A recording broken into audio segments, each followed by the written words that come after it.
Well, hello everybody, it's me, GhostCritic, and it feels like I've been gone forever, even though it's only been a week. But thank you to everybody that wished me a happy holidays for last week. Had a great time, very relaxing, ate lots, drank lots, as you would expect. I didn't get to pick up my comics last Wednesday, I've only just picked them up today. So I don't know what I'm going to do about last week's comics, whether I'm going to say anything about them. I might show you what I've got on Wednesday on my new comic book day. I haven't decided. It depends really how many of the comics I actually read by Wednesday. But it will be very brief thoughts about those comics anyway. But it's Monday, it's question of the week, it's the day I pose a comic book related question and you guys will get the opportunity to answer it in the comment section down below. So this week I was thinking about first issues. It doesn't seem to be a week goes by without one publishing company, Image crops to mind, where they don't put out another new issue 1 for another new title. And I just wondered, what is your favourite first issue? And this can be of all time. It doesn't have to be recently. It can be, you know, going back to, you know, pre-52, back to the Silver Age, the Bronze Age, whenever you want. What is your favourite issue 1 of a title? Doesn't have to be a title that's currently running still. It could be a mini series. Just what is your favourite first issue, and what was it about it that made it so great that you wanted to keep buying it for however long it took its duration? So the second half of my video is where I answer your questions that you posed to me last week. Thank you very much for everyone who gave me some questions to answer for this week's video. So don't forget, after you've answered my question to you, if there's any burning comic book related questions that you want to ask me, pop them in the comment section down below and I'll answer them in next week's video. You'll get a shout out, and if you do videos, I'll put a link to your channel in the description bar below. Can't say fairer than that, can I? Let's crack on with the questions. Sleepy Reader 666, great YouTuber, contributes hugely to the YouTube comic book community. And you know, he has his kind of, I'm going to stay away for a little bit, I'm going to have my hiatus, but he sneaks them in anyway. Right, he asked, I'm guessing you aren't into public cosplay. You'd be correct. But if you were and had unlimited talent to make a costume, who would you go as? Okay, if I wanted to go kind of like all out, I would pick either Doctor Strange or Galactus, sorry. I always mispronounce that. Galactus. If I wanted to make it a little bit more kind of low-key, I'd probably dress up as John Constantine. That's quite an easy one. So there are my cosplay costumes. Speaks asked, and he kind of asked me the question that I basically asked you last week, but that is fine. He asked me, are you trying to complete a series? Now, I have lots that I'm trying to complete. My kind of collecting series, the way I do it is different for different titles. I have my dream run, which I know, and this sounds quite defeatist, I know I'm never going to finish it because I am never in a million years going to afford those early issues. And I'm talking about my dream run of the first volume of Fantastic Four. I made a huge dint in it, but there's still quite a way to go. But that is kind of my dream run. And that for me is more about kind of, and I know this sounds really kind of pretentious, but for me that's more about the journey, the looking for them, scrabbling through boxes, trying to find back issues really cheaply, to at least get as much of that run as I can, even though I know I'm never going to complete it. I've got quite a few of the X title runs that I want to complete, and I know I will because they're a lot easier to do. So Generation X, X Factor, X-Man, X-Men. I'm collecting Uncanny X-Men, and I'm trying to collect from 200 onwards. And then if I manage to complete that, we'll think about the earlier ones. That could be another dream kind of run. I don't know if I'll ever manage that.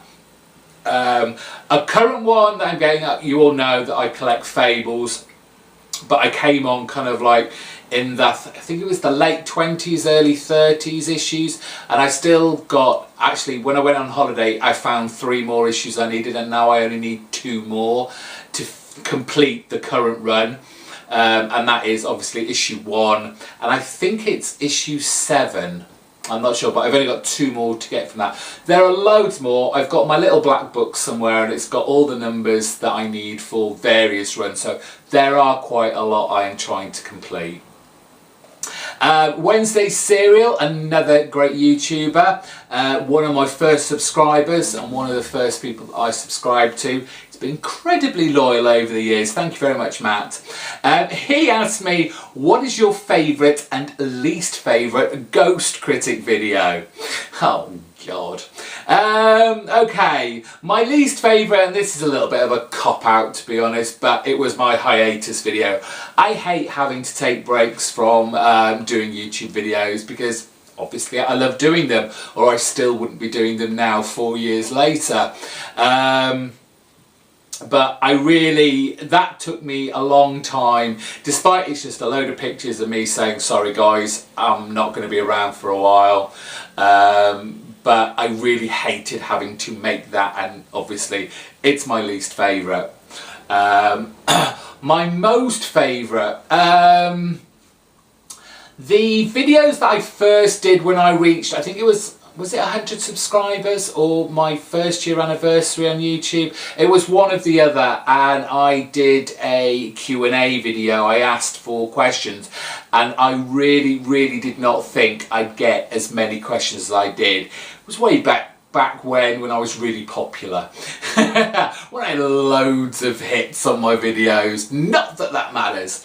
But I just loved, and I was just so overwhelmed that so many people wanted to ask me questions, and it just kind of, at that time, it really made it all worthwhile, me putting all the effort and the hard work that goes into these videos that I make. So it was more, not so much my favourite videos, but I appreciated that everyone wanted to do that for me.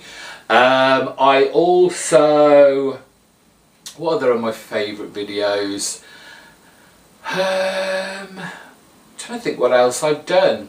The my history of comics, I really enjoyed doing that because that kind of gave me the opportunity to kind of think back on, you know, days gone by, and how I got into comics and how my collecting evolved over my very young days until where I am now, and the people who also affected my comic book collecting. I'm looking at a few of you out there. So yeah, I really enjoyed doing that one as well. Of course, the one where you interviewed me, Matt, that of course is one of my favourites. Not necessarily a GhostCritic video, but you know, it had me in it. Jess S, thank you for another great question from her. She asked, we both love The Twilight Zone. Yes, we do. Is there another classic TV show before 1980 that you would like to see in comics, and who would you like to see write or draw it? Now this, I had to scratch my head a little bit for this because I was thinking, and I was kind of just looking at my kind of DVD, TV collection, which didn't really help a great deal. But I came up, and these are TV programmes that you probably never heard of because they were British kind of UK TV series, and they just got in your kind of caveat of before 1980 because they were kind of like 1978, 1979. But this is one of my favourite childhood TV programmes. Scared me shitless. But there's this one, I'll bring that right up. It's called Sapphire and Steel. Joanna Lumley and David McCallum, and it was kind of a supernatural. They kind of went over lots of different time periods. You had ghosts, you had kind of aliens, people from the far future, and they were kind of like these interdimensional beings, and they had certain powers. Joanna Lumley played Sapphire, and she could kind of read people and tell when people were lying. She could turn back time, but not a great deal. It wasn't like years. It could possibly be maybe 5 or 10 minutes, which did come in quite handy. And Steele, as the name would suggest, he was kind of like the tough guy, very cold, very analytical. There was this kind of love relationship that was never kind of explicitly shown, but you could tell there was some sort of relationship between them. They didn't call these episodes, they called them assignments, and each story was kind of like maybe 4 or 5 episodes long. And it was just so great. Like I said, it scared the crap out of me. It really did, because I was only like maybe 8 or 9 at the time. But a great series. Who would I like to see write and draw it? Let's have Mark Wade. No. Let's have Mark Wade writing it, and who shall we have? Let's have Scalera. We'll have Scalera because he's a really good artist at the moment. So yes, the other one I thought, and this is more sci-fi, around the same time as kind of Doctor Who was around originally before this kind of new reboot. This is another one called Blake 7. It's about this kind of band of, they're almost kind of like anti-heroes because they've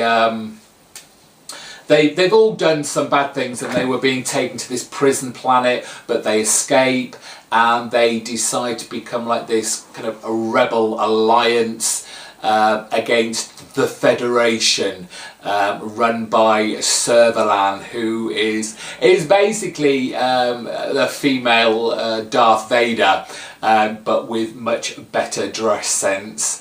Sci-fi. It went on for about 4 or 5 seasons. I have them all on DVD and I'm working through them now. But just a great kind of 70s, 80s sci-fi series. So for that, I thought Nick Spencer would be quite good because he does kind of teen books a la kind of Morning Glories really well. So the group dynamic of the team would be good. And let's go for another image artist, the guy who's doing East of West at the moment, Dragotta. Let's put that pairing together.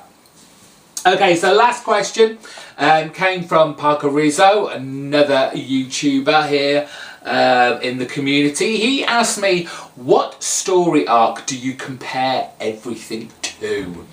And he did kind of say what I kind of feel anyway, even though he still does it. But I couldn't possibly kind of compare a kind of classic, like, just for the sake of it, just say Watchmen or